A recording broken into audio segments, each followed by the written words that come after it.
मंजर देख रही थी, अटल बिहारी वाजपेयी ने एक भाषण दिया और मंदिर वहीं बनाएंगे। कहते हैं इसके मलबे में करीब 25 कार सेवक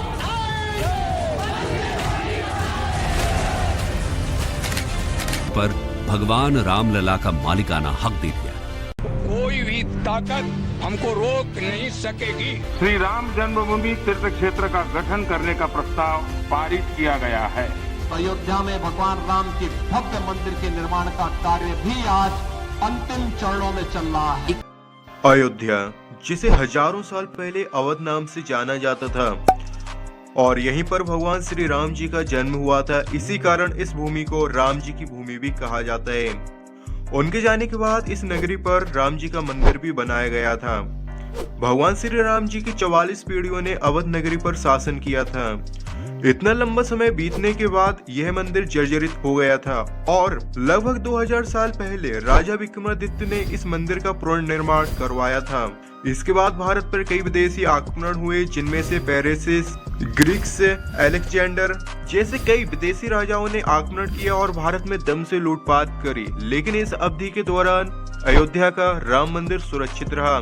किंतु अयोध्या पर संकट के बादल उस समय छाना शुरू हुआ जब पहली बार मुगलिया बादशाह बाबर भारत में आता है और बाबर ने ही भारत में मुगलिया सल्तनत की नींव रखी थी।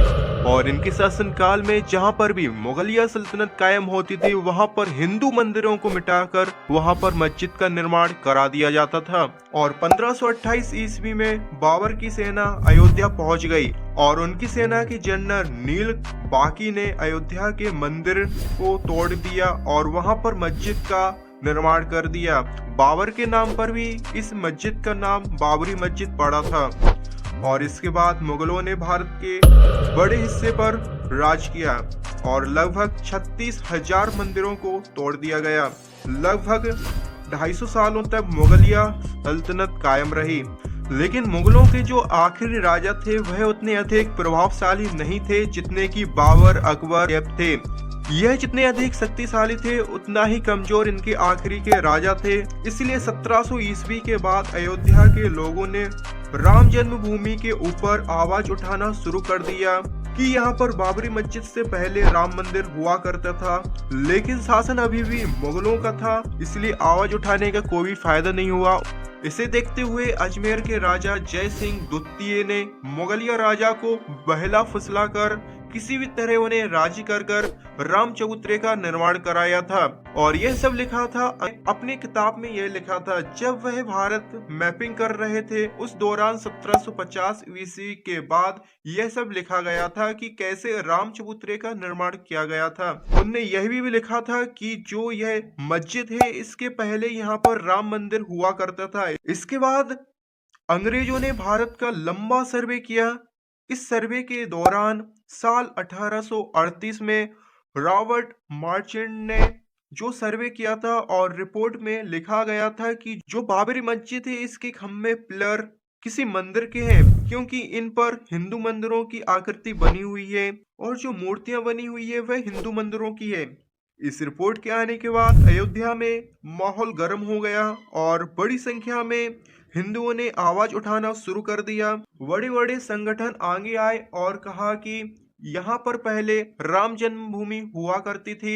उस समय के 14 अखाड़ों में से सिर्फ एक ही संगठन निर्मोही अखाड़ा ने आवाज उठाई थी और साल 1853 को पहली बार दंगे हुए हिंदुओं और मुसलमानों के मध्य में, जो अगले 2 साल तक चले। और इस समय अंग्रेजों का शासन था और देश के क्रांतिकारियों ने मिलकर 1857 की क्रांति करी थी।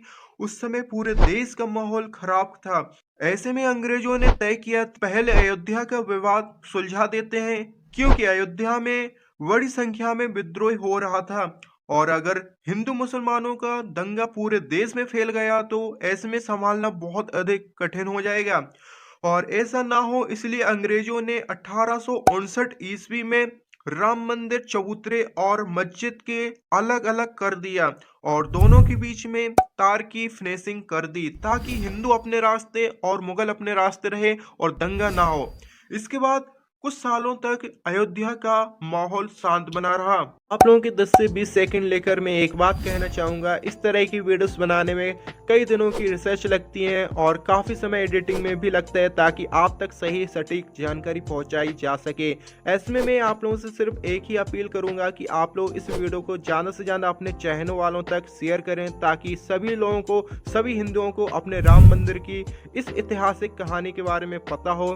तो जाना आप शेयर करें और प्लीज़ चैनल को सब्सक्राइब कर ले। एक्चुअली सब्सक्राइब करना फ्री है लेकिन हम लोगों को इससे काफ़ी मदद होती है, तो प्लीज़ चैनल को सब्सक्राइब। इसके बाद सन 1850 में पहली बार निर्मोही अखाड़ा आगे आया और फैजाबाद के कोर्ट में पहली बार अपील की। यहाँ पर राम मंदिर चबूतरा है जहाँ पर राम मंदिर बनाने की अनुमति दी जाए, लेकिन कोर्ट ने साफ तौर पर मना कर दिया और कहा कि इससे सार्वजनिक दंगे बढ़ सकते हैं और मना कर दिया। इसके बाद भारत में आजादी की लड़ाई शुरू हो गई और अयोध्या का मामला को आजादी तक शांत हो गया। 1947 में देश आजाद हो गया। आजादी के बाद अयोध्या में यह बात फैलने लगी कि देश आजाद हो गया, लेकिन हमारे प्रभु श्री राम अभी तक आजाद नहीं हुए, उन्हें आजादी मिलना अभी भी बाकी है। और जैसे जैसे यह बात पूरे अयोध्या में फैलने लगी, वैसे वैसे एक समूह का निर्माण भी होने लगा जो कि मिलकर अयोध्या मंदिर का निर्माण कराना चाहते थे।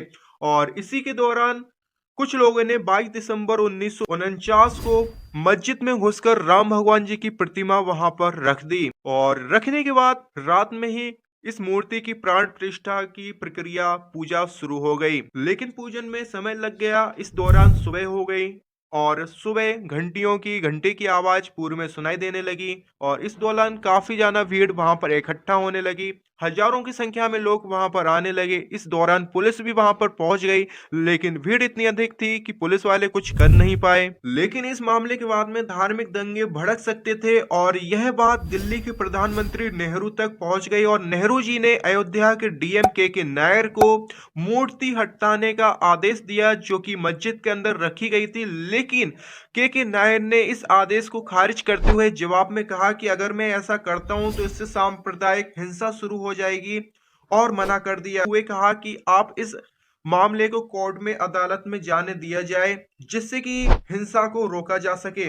और सरकार को भी यह सलाह पसंद आई और सरकार ने भी सेम ऐसा ही किया। इस मामले को अदालत में जाने दिया और उस पूरी जगह को अपने कंट्रोल में ले लिया और सन 1949 को बाबरी मस्जिद और राम चबूतरे पर ताला लगा दिया गया। इसके बाद में ना ही वहां पर हिंदुओं को जाने की अनुमति थी और ना ही वहां पर मुसलमानों को जाने की अनुमति थी।